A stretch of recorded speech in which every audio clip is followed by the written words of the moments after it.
Ito hindi masyadong na-videohan eh. Pero nag-usap kami ni Migay ng gabi. Sabi ko, ikaw, trabaho mag-folder para sa episodes.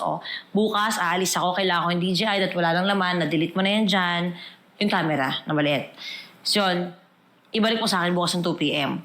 Kinabukasan, nag-message sa akin, sabi niya, Tonyang, tuloy ba kayo? Sabi ko, oo. Sabi niya, okay, sige. So, alam niya na ibig sabihin, tutuloy ako, pero malilate lang ako ng alis. Tapos, ang ginawa ni Mikay, hindi ko siya nagpunta. Paalis na ako ng mga 4:30 pa 5 p.m. noon, wala si Mikay. Hindi siya pumunta. At ang dahilan niya, kasi hindi nag-reply si Vince, may message siya para sunduin siya. So ako, dahil nakakaputang ina yung dahilan, ilang beses na, nung nakaraan din napagalitan ko na sila gawan niyo ng paraan. Kasi, nagwala lang ako sa GC namin. Like, tunog sumbat na talaga ako. Ito yung message ko sa GC namin. Tape ko na talaga ako. Sobra. Pumunta na ako kala Tonyang para humingi ng tawad. Ano yung sabihin mo?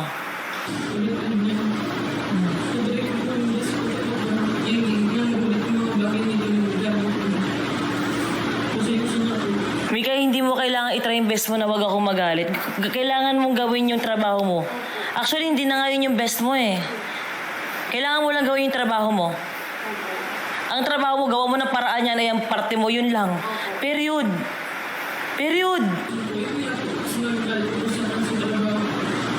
Kasi puro ka excuses. Pati si Tyrone yung tinatawag akong sinungaling. Ay, may nag-message ka sa akin. Oo po, nag-message ako sa Kaya nga, tinignan ko si Mami. Mami mo, natutulog pa ka siya, kaya akala ko hindi natuloy, no? Hindi, ang sabi ko kay Tyrone niya nung 2 p.m. na nag-usap tayo na 2 p.m. kayo aalis, sabi ko sa kanya, nag-check ako sa CCTV niyo, tapos yung 2 p.m. tulog pa kayo, parang nag-chat ako sa'yo, kung tulog pa kayo. Kaya nga, pero Mami, tinignan ka sa kanya. So what? Kung tinignan niya ako, tulog ako. Ang usapan. Kung nakapag-reply na ako, alam niya yun. Ano excuses pa yung gusto mo? Hindi kasi minessage ko naman yun na yun. Hindi ka ba napapagod? Ako kasi pagod ako. Sa totoo lang, pagod na pagod ako sa ganito. Kung ano yung salitaan ko sa inyo mula noon, gusto nyo solusyonan ko pa rin yung mga putang ng problema nyo until now. Tulad ng outfit mo, sinabi naman na sa'yo ni Ate Marie, umiyak ako sa kanya, naiyak ako, gusto ko lumubog sa kotse. Talaga lumalabas ako, ang taba-taba ako, tinalakasan ko loob ko. Kahit hindi ako pang live, kahit hindi ako pang TV, nilalakasan ko loob ko para maging ko. Kailangan ko patunayan na magaling ako, tapos pag uwi ko, gusto nyo stylist ako ni Mikay. Nakakaputang ina. Gusto nyo PA ako mag-aasikaso ng mga bagay na yan. Hindi ako makaandar eh. Hindi ako makaganon. Tulad ng hindi ako makapag-ibang bansa kasi kailangan ko antayin yung mga putang inang buntis, mga anak muna, palagi. O mag-antay ng iba na kailangan may pera lagi. Na si Tyrone niya, lumalaki na. Bigyan mo na 1 taon pa yan, hindi na ma-appreciate yung Disney. Halo-halo yan eh. Napupuno ako. Alam mo kung bakit? Kasi exactly 3 days ago, bago ka nagkupal, kinausap kita mata sa mata. Kayong dalawa ni Papi, pagising nyo, wala akong paki ang bumungad sa inyo kahit pagod kayo, bunganga ako. Sinayang nyo na naman oras ko. Like, alam mo yun? To the point na gusto ko nang mahinto yung reality show. Magrenta na lang to sila Harvey Papi. Ikaw magbayad ka ng sarili mo. Sila Ate Marie magbayad ng renta nila. Kanya-kanya na muna tayo. Ganun na yun. Kasi feeling ko nakastuck ako sa inyo eh. Sa paulit-ulit na sitwasyon. Paulit-ulit. Hindi yung ba nakita ng putang ina? Parang deja vu times 1 million na to. Ba't hindi mo gawa ng paraan? Ang sarap ng tulog ninyo. Ano bang usapan natin? Usapan tulungan. Tulungan, di ba? Magmalayo yun sa tutulungan lang. Kung tutulungan lang din pala, di putang ina, hindi kayo kasama ko. Ganito na yun eh, mata sa mata tinignan kita, gawan yun ng paraan. May GC pa kayo dati. Bawal stress si Tony. Asa na yun? Uulitin ba ulit? Ano gusto mo? Isasin ko si Papi tsaka si Ate Marie, parehas buntis? Pag ikaw naman nagbuntis, tangin na silang dalawa isasin ko. Putang ina nyo, buntis si Mikay. Same. Ginagaling ako sa labas para makabili ako ng motor, ng mga ganyan. Usapan natin, kahit gipit na gipit. Putang ina, tapos ganyan. Parang kasalanan ko pa din. Di kasi matik naman yun, usapan namin ni Vince. Talaga matik ba yun? Nakakatarantado kasing kakakausap mo lang after 3 days, ganyan ulit. Chill na chill eh. Chill na chill. Sobrang chill talaga. Sobrang chill. Tapos anong gagawin nyo sa akin? 3 days, 2 days nyo kung di kikibuin, matatago kayo, matadahilan kayo na may sakit kayo. Ilan ba yung nangyari to eh? Kung di masama pakiramdam, natatago, nagaganyan, papakalmayin mo na si Tony. Oh no, hindi ako kakalma dahil putang ina, pagod na ako. Andun na ako sa punto ko ng putang ina, baka kaya hindi ako naguguro kasi ni-stack nyo ako sa inyo. Bakit yung iba kaya? Bakit ganun? Binigyan ko na kayo ng head start. Lahat kayo retokada, lahat kayo maganda, lahat kayo may sasakyan, may pang-transport, lahat kayo may mga bahay, lahat kayo may followers. Anong kulang? Bakit hindi nagiging successful ang Toro family? Bakit hindi ka naka-LV bag? Bakit hindi ka naka-Prada? Bakit ang ate ganun din?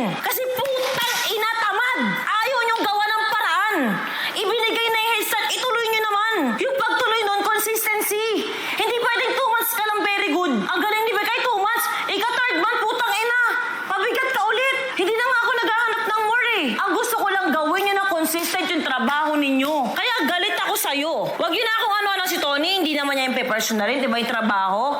My life is my work. Kaya nga ako naka-reality show. Personal, galit na rin ako sa'yo. Kasi trabaho naman natin ang buhay natin eh. Hindi ka ba napapagod sa ganito? After 2 months ulit, after 3 months, may ganito tayo ulit. Gusto ko yung nagagalit ako sa'yo pag may bagong learning eh. Pero yung same shit. Outfit, putang ina. Make up, umayos na kahit paano. Mag-ayos ka ng buhok mo. Sa Ate Marie hanggang ngayon reklamo sa mga buhok-buhok mo sa lapag. The rest naman okay ako eh. Wala naman tayong unlike dati. Wala naman tayong problema eh.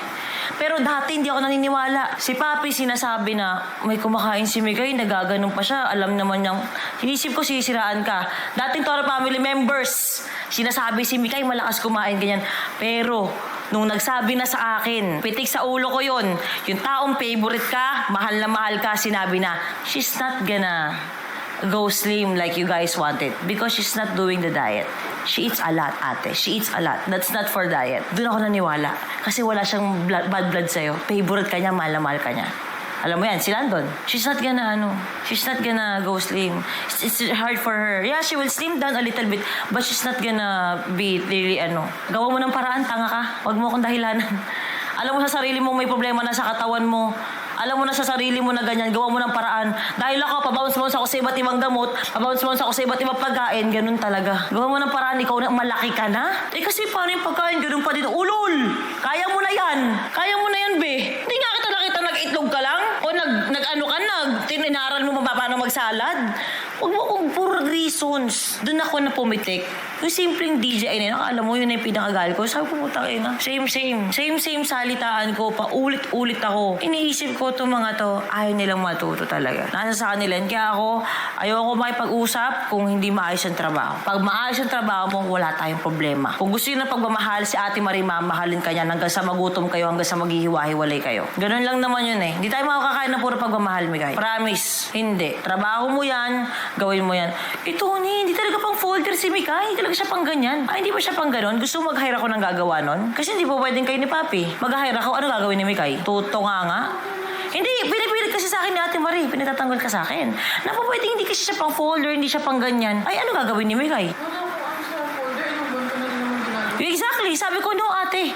Magaling si Mikay mag-folder. Magaling si Mikmik mag-asikaso. Ang kailangan ko sa kanya, consistency. Ang kailangan ko, gawan nyo ng paraan. Alam mo may alis ako. Alam mo kailangan ng DJI. Alam mo yung DJI na camera. Ibinigay ko sa'yo ng gabi kasi kakailanganin ko kinabukasan. Tapos, nagkausap pa tayo na oo tuloy. So, dapat dun pala nga taranta ka ng pumunta, gumawa ka na ng paraan. Ito yung paulit-ulit kong sinasabi na ganito rin kayo pag may special event. Kaya, isa-isa dahil kayo ko na mag-birthday dito. Kasi matidisappoint ako eh. Papakabongga ng birthday ni Bebang. Sino nag-video? Wala lang. DJI. Akala ko natuto na kayo.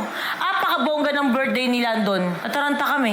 Kami kumontak ng mga videographers. Ako na bayad, ako pa intindi. Ba't ganun? Ano yun? Di ba alam yun eh, toka-toka niyan, okay na sa mga simple event lang naman yun eh. Tamang usap lang naman yun eh. Maintindihan ko yung mga panahon di ka magigising, iba-iba. Sige, inaayahan ko yan. Pero paulit-ulit tayo dito. Paulit-ulit. Like sobrang nakakapagod na naaawa na ako sa sarili ko ng putang ina, bakit ako nasa gantong sitwasyon? Tapos si Ate Marie sa isip niya, putang ina, madadamay ako dito kay Bekay eh. Kami, nag-aan naman ako, ngayon lang naman ako nagbuntis kapatid. Kaya sabi ko, naano lang yung utak ko. Siyempre, yung birthday ko partly, isa sa mga dahilan yan. Sabi ko, mag-birthday na naman ako hindi na naman ako invited. Which is dapat, ayoko invited ka sa birthday ko kasi ayoko na kahit na Sabi ni Papi, dati din hindi kami invited nung COVID. Sabi ko, Papi, hindi na COVID, pati last year. Ay, gender reveal. Hindi yun ginagawa ko dahil buntis lang ako Kasi gusto ko malaman mo na nagkakapersonalan tayo kasi yung usapan natin tulungan. Magiging nanay ako sa inyo pero wala tayong usapan na pahihirapan niyo ako at paulit-ulit ako magiging sirang plaka sa inyo. Ang nanay nagpapalaki ng mga bata. If you want to stay ng ganyan at hindi ka mag-grow, putang ina mag-isa ka. Yung birthday ko, hindi yun totally ikaw. Ang iniisip ko, sa totoo lang, sinabi ko to kay Jowa, gusto ko talagang mag-celebrate kasama ang family. At bukod doon, lumalaki anak ko. Hindi ko na pwedeng antayin ka. antayin si ate, antayin ko kailan kami budget. Pero sinabi ko, kung sino may pera, sino may gusto, pwedeng sumama. Kiniklear ko lang yun kasi sinabi ako ni Ate Marie, di ba? Na, Tony, iniisip nila, baka dahil kay Mikay ayaw mo nang mag-celebrate. Sabi ko, no. Kayo, nagkausap kayo nila, Papi, hindi ko alam. Well, anyway, sa totoo lang, dapat hindi na kita kinakausap eh. Pero sinabi ko, gusto ko ng kalmado kasi tensyonado din yung ibang Toro family members. May 2 buntis. Sa totoo lang, kaya kita kinakausap kasi may 2 buntis sa paligid.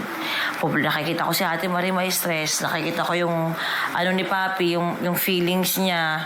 Kaya sabi ko, hindi, huwag kayo magano. Ako yung galit ko sa trabaho. Pag magiging okay talaga ako totally kay Mikay, pag nakita ko maayos yung trabaho, dun tayo. Kasi hindi ako pwedeng lagi mabait na leader. Wala kang patutunguhan, wala kahit, dapat di na ako nag-explain sa'yo kung bakit ako ganito. Dapat di na ako nag-explain sa'yo. Hindi naman pa rin umiiyak ka, sorry kay.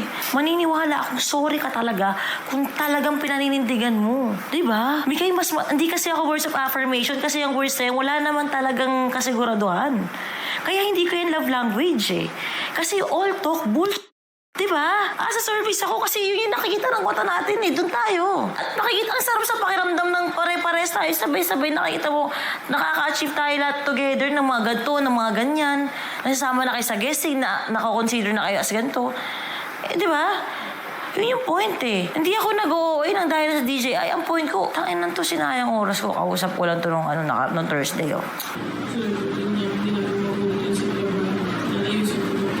Tignan natin. So kung makita mo guys, yung simpleng error, paulit-ulit, doon ako napuno. Para maintindihan mo. Hindi ako lalabas ng pinto na to ng mga nakaraan. Isa yun sa mga ina-anxiety ko na wala akong pinag-openan. Isipin mo lalabas ako ng pinto, titingin ako ng salamin. Nasa isip ko, putang inang taba ko. Hirap na hirap akong pumayat, putang ina ganito itsura ko. Para lang pag-uwi ko, stylist pala ako. Para lang pag-uwi ko, sasabihin ko ulit yung linyahan ko sa'yo 8 years ago. Stuck ako. Puro ko self-doubt. Tama ba kung nag-studio pa ako? Wala naman parang nagre-renta. Tangina. Alam niyo, ginagawa ko pagising ko, 3 hours ako sumasagot ng inquiries. Tinatarantado lang ako sa Flower Studio. Di nyo alam yung mga iyak ko na yan. Mabigat na yung dala ko. Wag mo na ang pabigatin, Mick. Dapat isa na rin kayo sa mga nagbibit-bit kayo ng sarili nyo. Sarili nyo lang naman eh. Hindi ako mababuhat sa'yo. Fowler Project, di ko tutuloy. Kasi hindi kinakaya. 2 months na ako nagpapasahod ng tao. Putang ina, walang kinapupuntahan. Puro research. Anong gagawin ko? Anong iaano ko? May bagong sira na naman. May bago na naman. Putang ina. Puro ko self-doubt ko ano ako. May struggles din ako. Wag nyo nang dagdagan ng maliliit na bagay. Gawan mo ng paraan. Di ba ganun? Wala ka ding makain dati. Benta katawan. Gawan mo ng paraan.